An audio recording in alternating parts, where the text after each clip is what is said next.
I have a question. I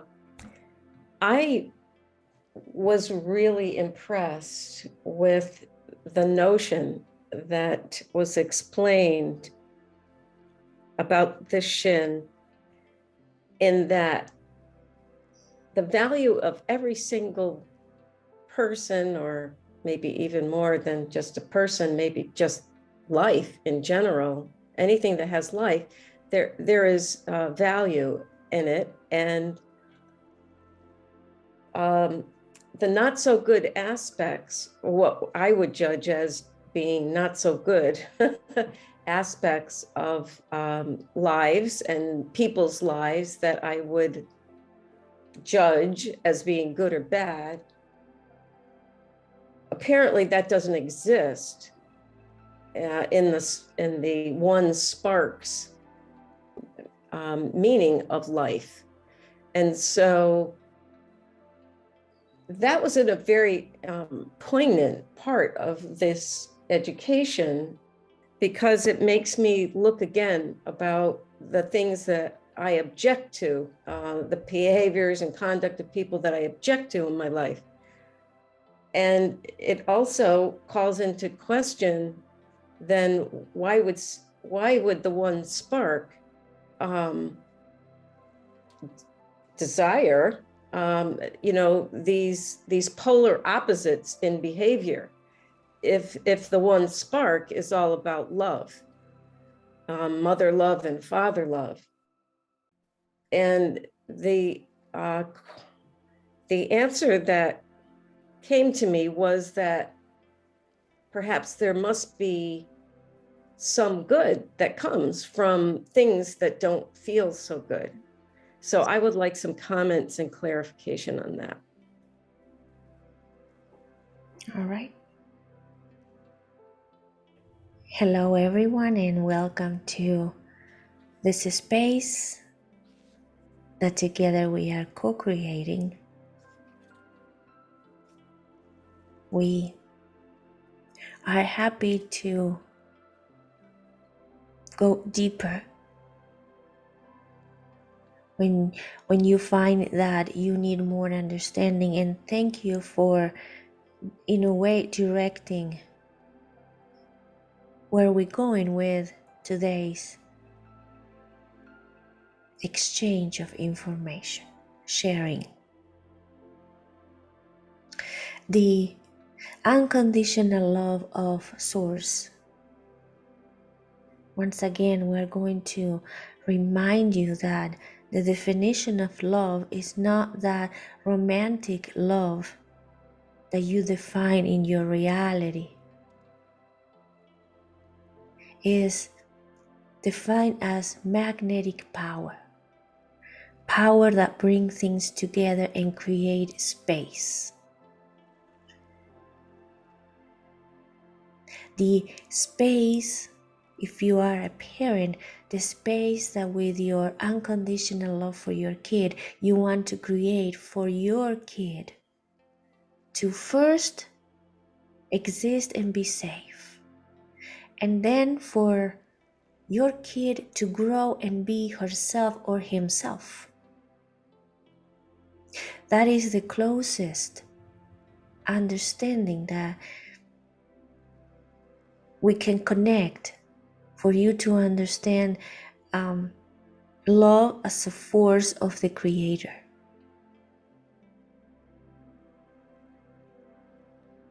You will not stop your kid from falling when your kid is learning to walk.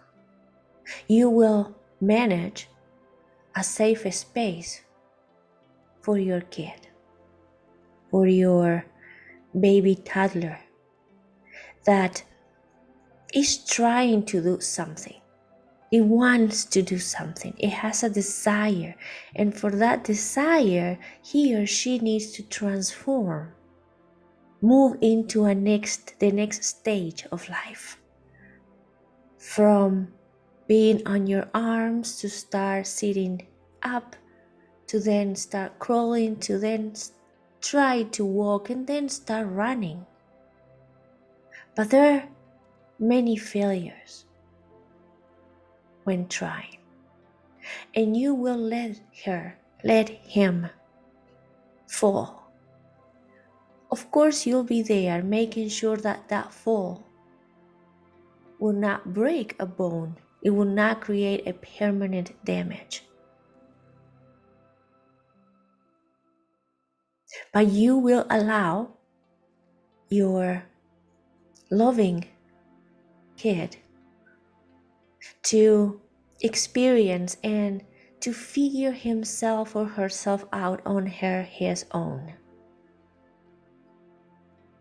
That safe space that you create for your baby, imagine that he or she is on the floor and you surround him or her with pillows, just in case if a fall would not hurt.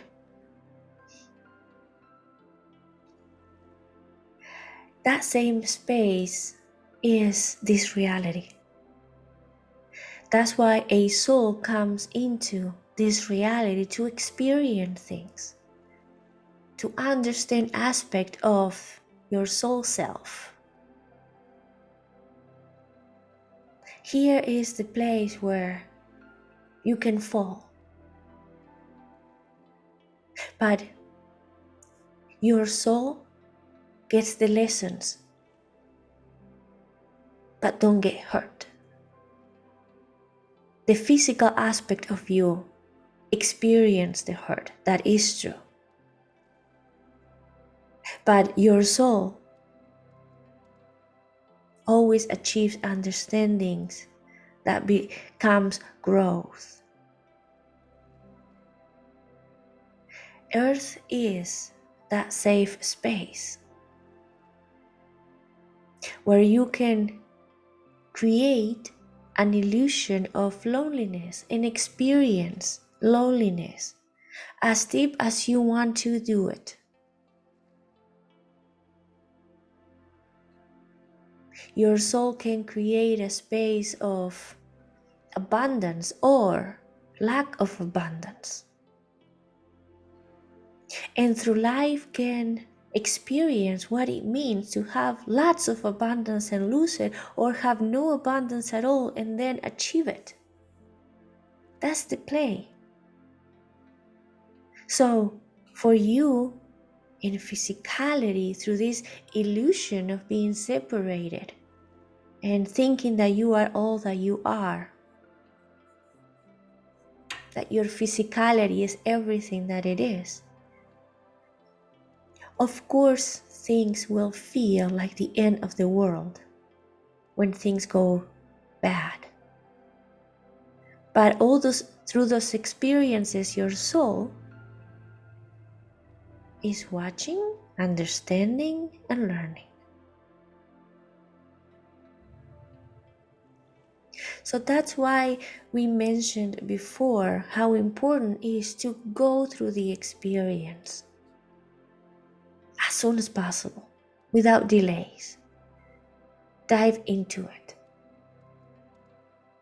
Because sometimes an experience that is supposed to take months, because of your fear and you not wanting to go through it, then that experience become years and years. Your fear to go through that experience extends that experience, and you will not move forward until you're done with that task. And if you remember, we mentioned that when you deny something, life will put you through harder and harder situations, in a way forcing you to make that jump. But if you on your own go through the experiences and collect the information and transform through them, that experience, and move to the next one. And your soul has always a plan of going through something and recovering, going to neutral again. Most of the time you extend your experience for so long that you do not give your soul the chance to understand the lesson and then bring neutrality to physicality.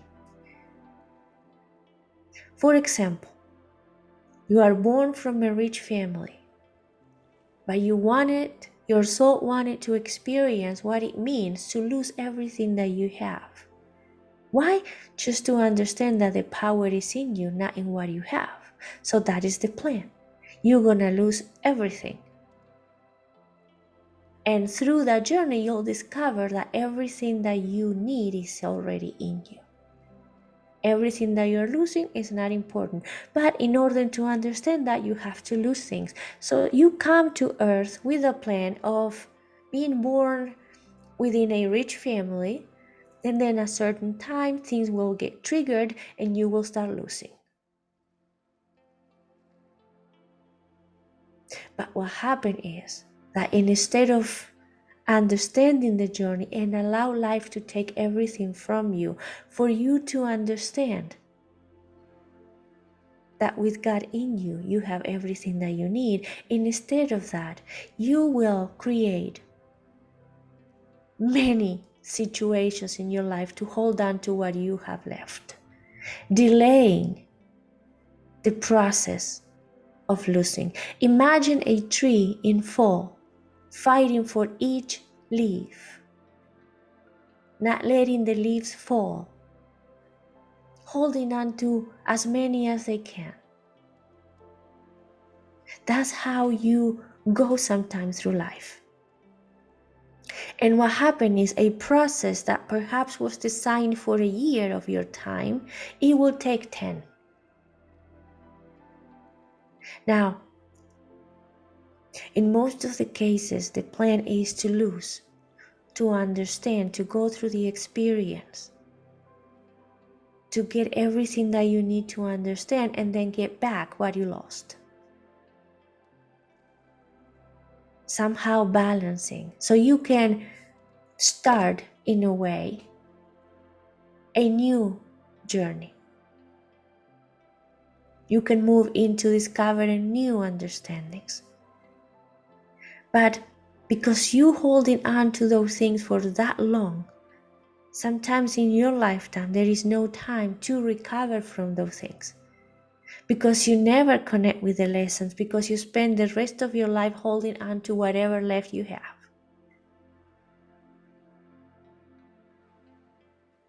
It's hard for you to accept endings.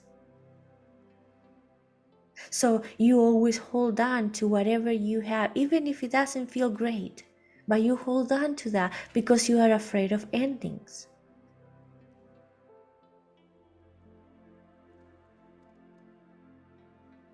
You are, in a way, afraid of unknown. So when a journey ends and a new journey should begin, you don't want to step into that new journey either. So life always have to create very harsh environments to get you moving, because if you have the chance to remain where you are, you will. But returning to your question, think at a soul level. You want to go through things, you want to understand things about your own self. So you create a plan that will put you through that understanding. And you design the plan, and then you come into earth to live it. The plan is for you to forget about the designing of that plan and just live it in it. Go through it. In order to create the situations that will teach you the lessons that you want to learn, you need other people playing with you. You need others to interact with you and put you through those situations. That's how life moves when you co-create.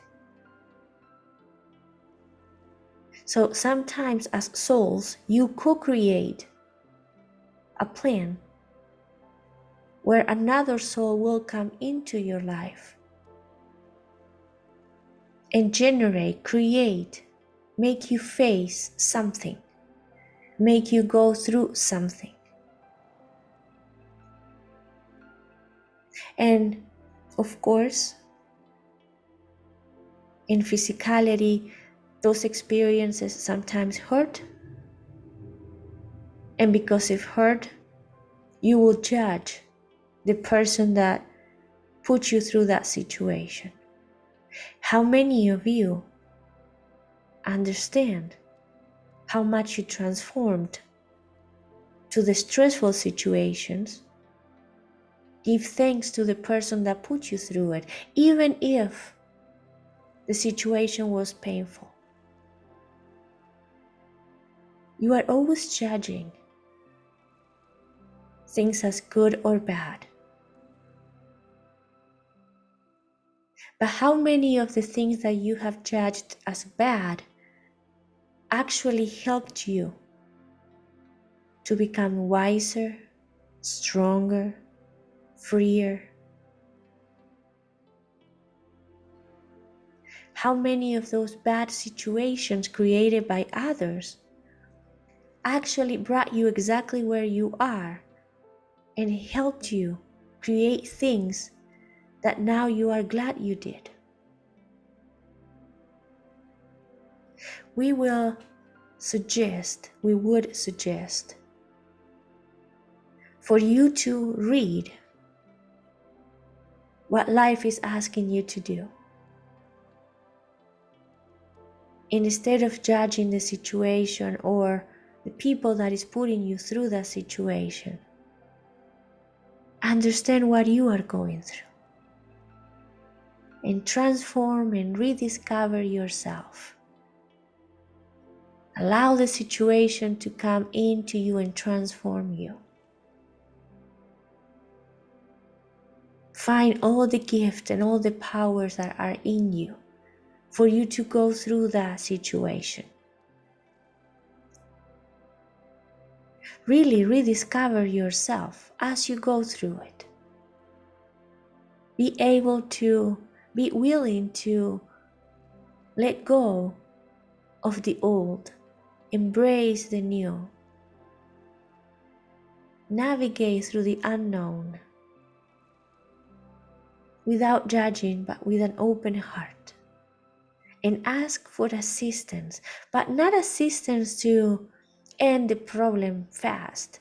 Ask assistance to guide you, to help you see what you need to see, to help you understand what you need to understand, to give you the courage to go through that transformation.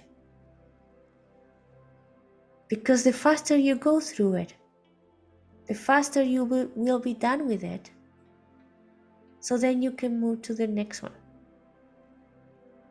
Is your question answered? Yes, it is indeed answered, and I thank you once again.